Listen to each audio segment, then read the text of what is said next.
Hello students, चलिए आज का क्लास स्टार्ट करते हैं हम लोग।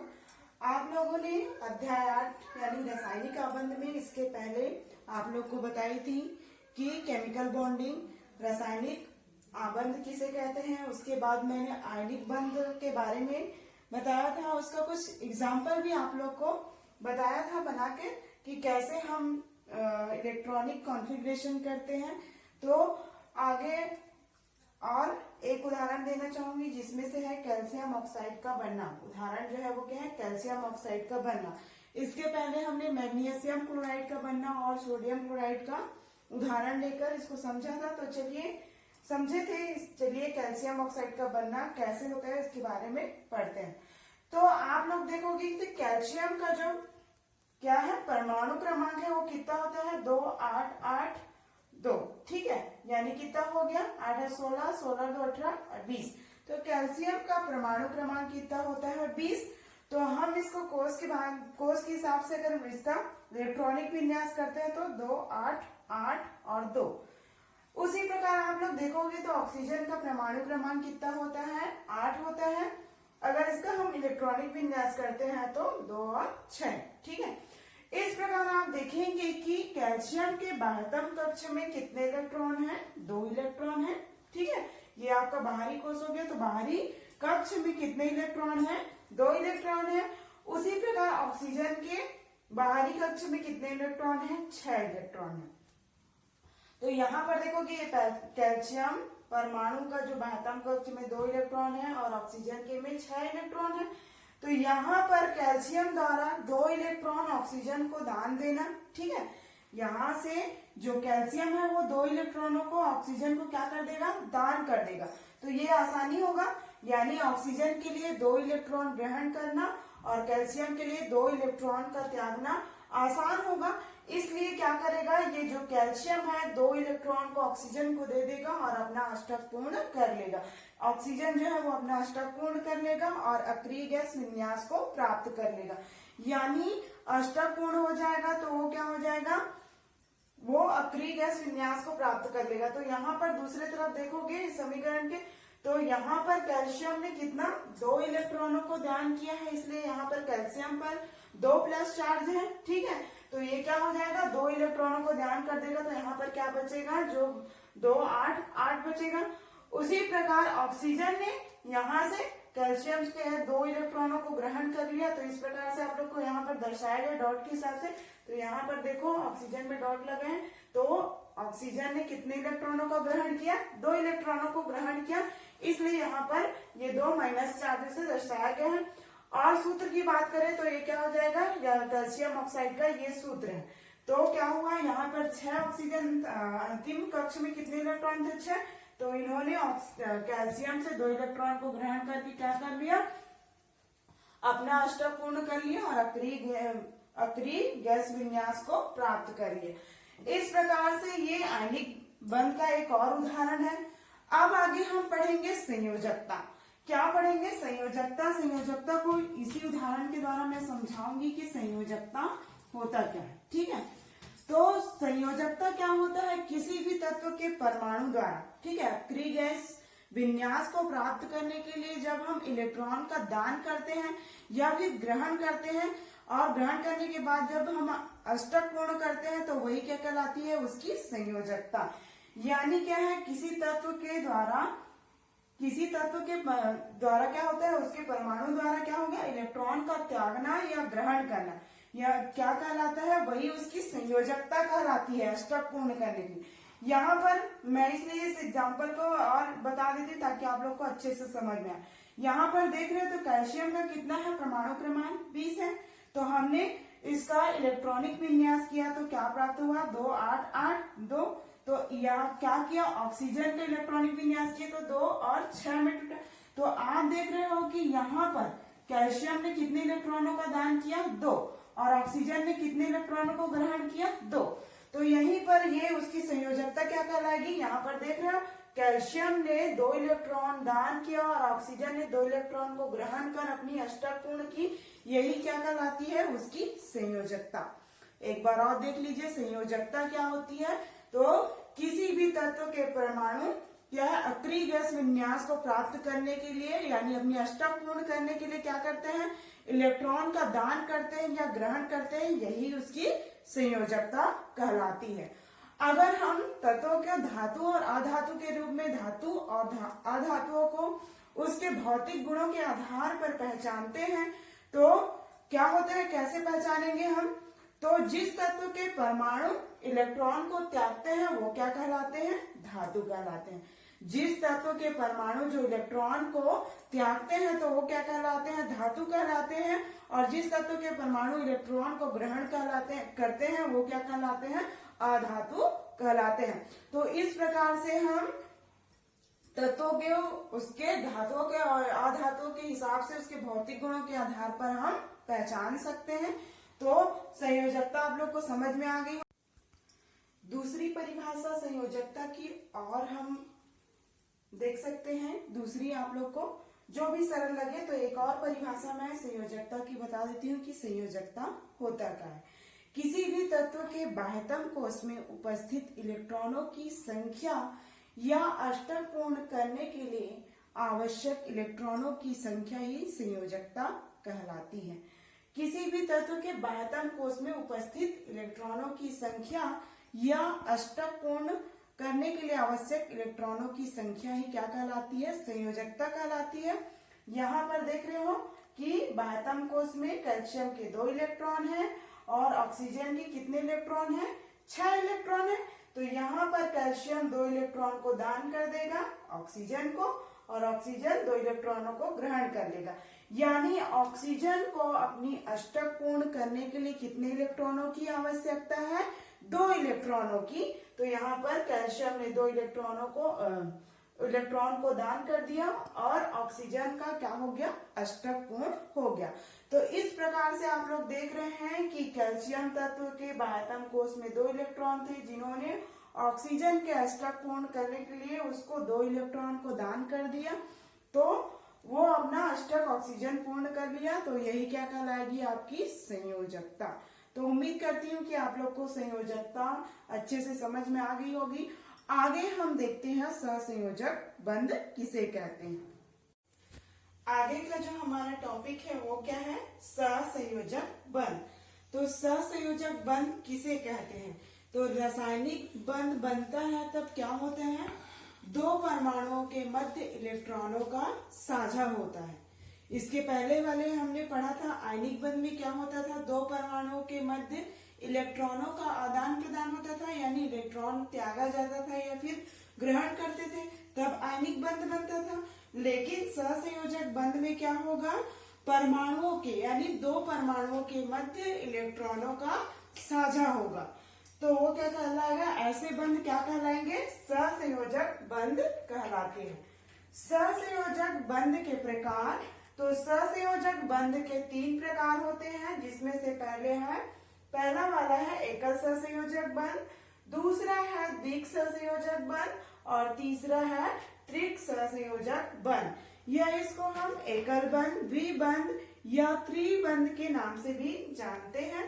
तो चलिए हम इन तीनों जो सहसंयोजक बंध है उसके तीनों प्रकारों को हम उदाहरण के द्वारा समझेंगे। तो सबसे पहले हम एकल सहसंयोजक बंध यानी एकल बंध की बात करते हैं। तो उदाहरण के रूप में मैं कार्बन टेट्राक्लोराइड को लेना चाहूंगी। तो चलिए देखते हैं कार्बन टेट्राक्लोराइड में एकल बंध कैसे बनता है और इलेक्ट्रॉनों का मतलब साझा किस प्रकार से किया जाता है। तो कार्बन टेट्राक्लोराइड का सूत्र क्या होगा, CCl हो। ठीक है, ये किसका सूत्र है आपका, कार्बन टेट्राक्लोराइड का सूत्र है। ठीक है, का उदाहरण हम लेंगे किसको, कार्बन टेट्राक्लोराइड, जिसका सूत्र होता है CCl4। तो आप सभी जानते हो कि कार्बन का परमाणु क्रमांक कितना होता है, 6। और हम इसका अगर इलेक्ट्रॉनिक विन्यास करेंगे तो क्या होगा, 2 और 4 इस प्रकार से होगा, यानी 4 और 2 6। उसी प्रकार क्लोरीन का परमाणु क्रमांक कितना होता है, 17। अगर हम इसका इलेक्ट्रॉनिक विन्यास करेंगे तो 2 8 10 10 और 7 17।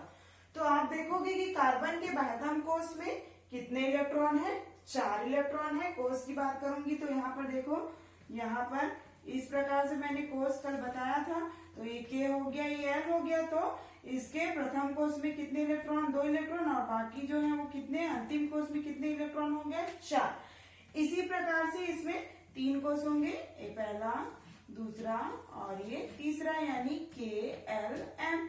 तो इसके के कोष में कितने इलेक्ट्रॉन होंगे, 2 इलेक्ट्रॉन, ये आपका नाभिक हो गया, ठीक है। और उसकी प्रकार एल में कितने होंगे, आपके 8 इलेक्ट्रॉन होंगे, ठीक है। इस तरीके से 8 इलेक्ट्रॉन, 1 2 3 4, ये 5 हो गया, ये 6 हो गया, 7, ये 8, इस प्रकार से 8 इलेक्ट्रॉन हो गए। और लास्ट में कितने इलेक्ट्रॉन हो गए, 7। तो 2 3 4 5 6 और 1 7, 1 2 3 4 5 6 और 1 7। तो आप लोग कंफ्यूज मत हो करके इस तरीके से कोष में करके बताई हूँ। तो कार्बन के अंतिम कोष में कितने इलेक्ट्रॉन है, 4 इलेक्ट्रॉन है, जबकि क्लोरीन में कितने इलेक्ट्रॉन है, अंतिम कोष में 7 इलेक्ट्रॉन है, 1 2 3 4 5 6 और 1 7। ये तो हो गई कोष की बात। इसको हम संरचना सूत्र में किस प्रकार से देखेंगे, तो कार्बन के बाह्यतम कोष में कितने इलेक्ट्रॉन है, 4। तो ये देखो, इसके बाह्यतम कोष में ये 4 हो गया। कार्बन टेट्राक्लोराइड कितने, एक कार्बन और 4 क्लोरीन परमाणुओं से मिलकर बना हुआ है। यहाँ पर कुछ मत नहीं है, मतलब एक कार्बन है और ये कितने क्लोरीन है, 4 क्लोरीन है। तो एक कार्बन और 4 क्लोरीन परमाणु से मिलकर बना हुआ है कार्बन टेट्राक्लोराइड। तो कार्बन के बाह्यतम कोष में कितने इलेक्ट्रॉन है, 4 इलेक्ट्रॉन है। जबकि क्लोरीन में देखोगे तो क्लोरीन, इसके बाहर में 4 लिख दूंगी, हम इसको 4 बनना लिख कर इसके बाहर में 4 लिखेंगे, यहाँ पर 4 है। तो अब क्लोरीन के बाह्यतम कोष में कितने इलेक्ट्रॉन है, 7 इलेक्ट्रॉन है। तो इसको कट के निशान से दर्शाएंगे, 2 3 4 5 6 और 1 7। तो इस प्रकार से आप देख रहे हो कि क्लोरीन के बाह्यतम कोष में कितने इलेक्ट्रॉन है, 7 इलेक्ट्रॉन, यानी 2 2 4 4 2 6 और 1 7। तो यहाँ पर देखोगे कि कार्बन जो है, यानी क्लोरीन को अपना अष्टक पूर्ण करने के लिए कितने इलेक्ट्रॉनों की आवश्यकता होगी, 1 इलेक्ट्रॉनों की। मतलब यहाँ पर 4 क्लोरीन है, तो प्रत्येक कार्बन से कितना इलेक्ट्रॉन लेगा, 1 इलेक्ट्रॉन ग्रहण करेगा। जो क्लोरीन है, क्लोरीन कार्बन से, प्रत्येक क्लोरीन कार्बन से 1 इलेक्ट्रॉन ग्रहण करेगा। उसी प्रकार जो कार्बन है वो प्रत्येक क्लोरीन से 1 इलेक्ट्रॉन ग्रहण करेगा। इसको हम संरचना सूत्र के माध्यम से समझेंगे।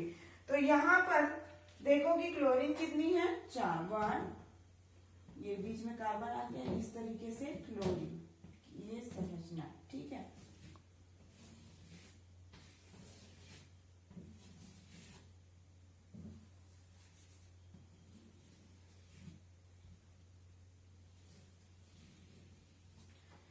क्लोरीन कितना है आपका, 4, ठीक है। तो इसके बाह्यतम कोष में कितने इलेक्ट्रॉन है आपके, 7 इलेक्ट्रॉन है। तो यहाँ पर कितने क्लोरीन हो जाएंगे आपके, 7 है। तो देखिए यहाँ पर 1 2 3 4 5 6 और ये आपका 7, ठीक है। ये कार्बन का 1 इलेक्ट्रॉन, ठीक है। उसी पर 1 2 3 4 5 6 7 और ये कार्बन, ठीक है। उसी पर 1 2 3 4 5 6 और ये 7, ये 8। उसी प्रकार 1 2 3 4 5 6 और ये 7 और 8। तो इस प्रकार से इसकी संरचना हो जाएगी। तो आप लोग देखोगे कि यहाँ पर जो है, देखिए कि इसके बाह्यतम कोष में कितने इलेक्ट्रॉन था, 4 कार्बन के और क्लोरीन के साथ। तो इसको हमने दर्शा दिया। आप देखोगे कि प्रत्येक कार्बन जो है प्रत्येक क्लोरीन से 1 इलेक्ट्रॉन ग्रहण करेगा।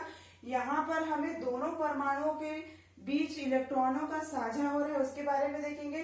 तो अष्टक पूर्ण करने के लिए यहाँ पर अष्टक पूर्ण हो रहा है कि नहीं, दोनों परमाणुओं को देखेंगे। कार्बन का भी अष्टक पूर्ण हो रहा है कि नहीं, और क्लोरीन का अष्टक पूर्ण, उसका भी अष्टक पूर्ण हो रहा है कि नहीं।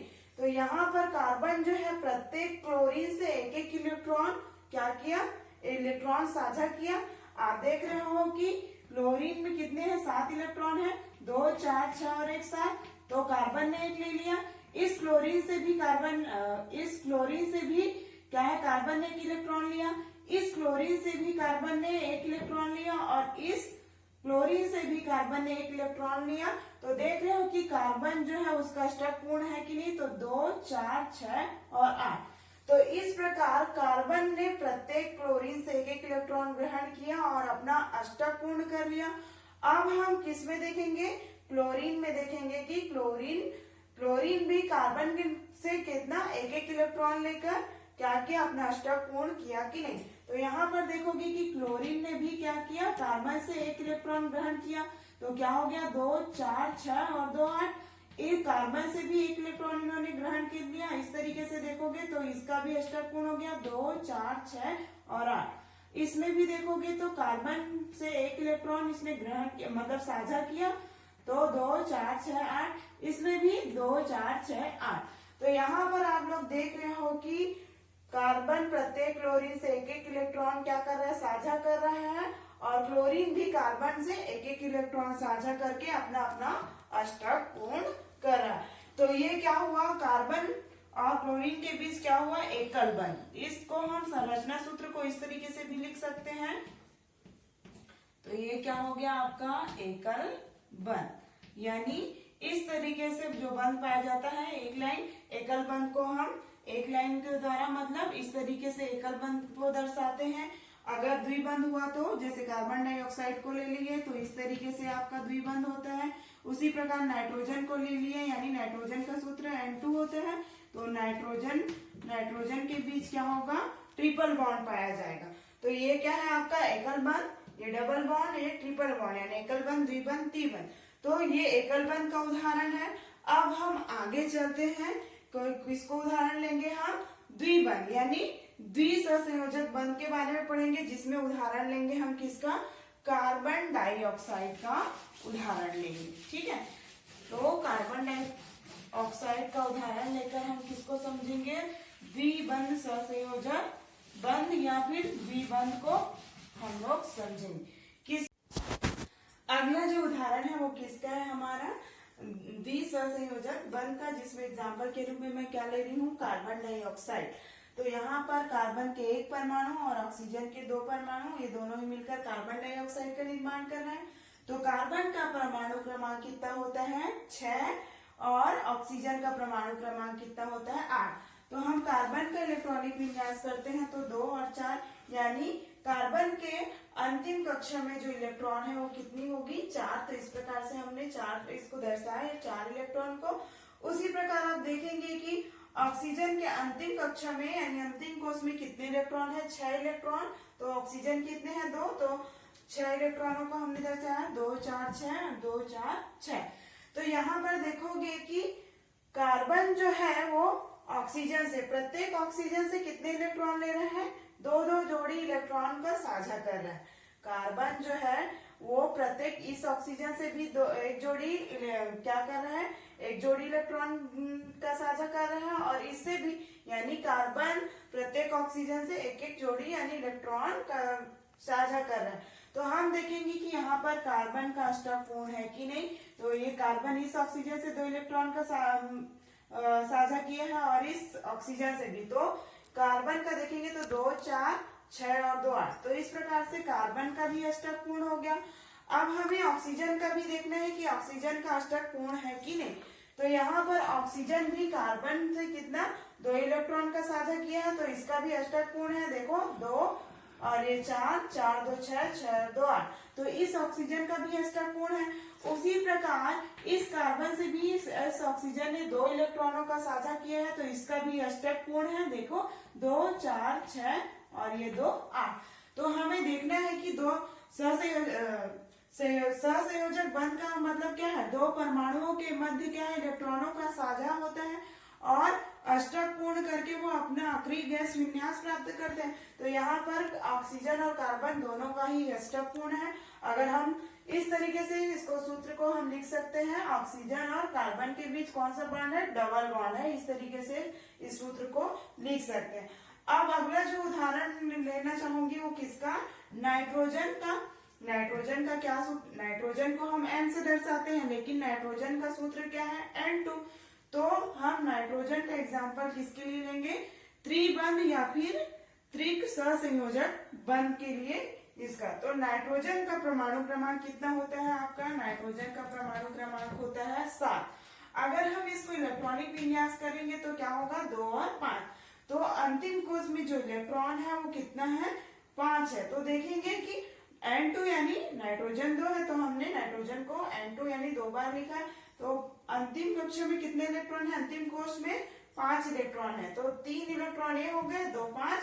इस तरीके से हमने दूसरे को इस तरीके से पहचान के अलग कट के निशान से दर्शाया। तो इसमें भी कितने हैं, 5 इलेक्ट्रॉन।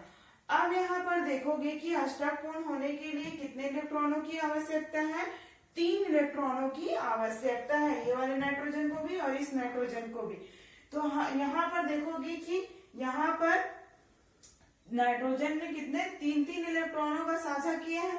तो इस नाइट्रोजन से ये वाला नाइट्रोजन इस नाइट्रोजन से कितने इलेक्ट्रॉन, 3 यानी 3 इलेक्ट्रॉनों का साझा किया है। ठीक है, तो यहाँ पर देखेंगे कि इस नाइट्रोजन का अष्टक पूर्ण है कि नहीं। तो 2 और ये 3 कितना हो गया, 5 5 6 7 8। तो ये वाले नाइट्रोजन का भी अष्टक पूर्ण हो गया। अब इस नाइट्रोजन में देखेंगे कि इसके बीच भी क्या है, इसका अष्टक पूर्ण है कि नहीं। तो इस वाले नाइट्रोजन भी ये वाले नाइट्रोजन से कितना 3 इलेक्ट्रॉनों का साझा किया है। तो इस प्रकार से ये 3 और 3 6, 6 और 2 8। इस प्रकार से दोनों ही यानी नाइट्रोजन के बीच क्या है, इसको हम इस तरीके से सूत्र को भी लिख सकते हैं, इसको N इस प्रकार से लिख सकते हैं। यानी नाइट्रोजन और नाइट्रोजन के बीच कौन सा ट्रिपल बॉन्ड पाया जा रहा है, यानी 3 इलेक्ट्रॉन यानी 3 जोड़ी इलेक्ट्रॉन का आदान प्रदान कर रहा है, यानी 3 इलेक्ट्रॉनों का क्या कर रहा है, साझा कर रहा है। तो इस प्रकार से दोनों ही नाइट्रोजन का अष्टक पूर्ण है, 2 और 3 5 5 3 8। इसी प्रकार इस वाले नाइट्रोजन में देखेंगे तो 2 और 3 5 5 3 8। तो इस प्रकार से ये क्या हो गया, नाइट्रोजन में सहसंयोजक बंध यानी ट्रिपल बॉन्ड। इस प्रकार से सहसंयोजक बंध, उसके प्रकार में 3 प्रकार हम पढ़े थे, कौन कौन सा, एकल बंध, द्विबंध और त्रिबंध। और तीनों ही बंधों के, एकल बंध, द्विबंध और त्रिबंध के तीनों के एक एक एग्जाम्पल भी आप लोग को बता दी हूँ। उम्मीद करती हूँ तो आप लोग को समझ में आया होगा। आगे का जो हमारा टॉपिक है वो क्या है, आयनिक बंध और सहसंयोजक बंध के गुणों के बारे में हम पढ़ेंगे। तो चलिए हम देखते हैं कि आयनिक बंध और सहसंयोजक बंध होता क्या। तो आप सभी जानते हो कि आयनिक बंध में, मैंने आपको पहले भी बताया था कि आयनिक बंध में क्या होता था, 2 परमाणुओं के मध्य इलेक्ट्रॉनों का त्यागना और ग्रहण करके वो क्या करते थे, अपना अष्टक पूर्ण करते थे आयनिक बंध में। और सहसंयोजक बंध में क्या होता था, 2 परमाणुओं के मध्य क्या होता है, रासायनिक बंध बनता है तो 2 परमाणुओं के मध्य इलेक्ट्रॉनों का साझा होता है, यानी शेयरिंग होती है। तो उसे हम क्या कहते हैं, सहसंयोजक बंध कहते हैं।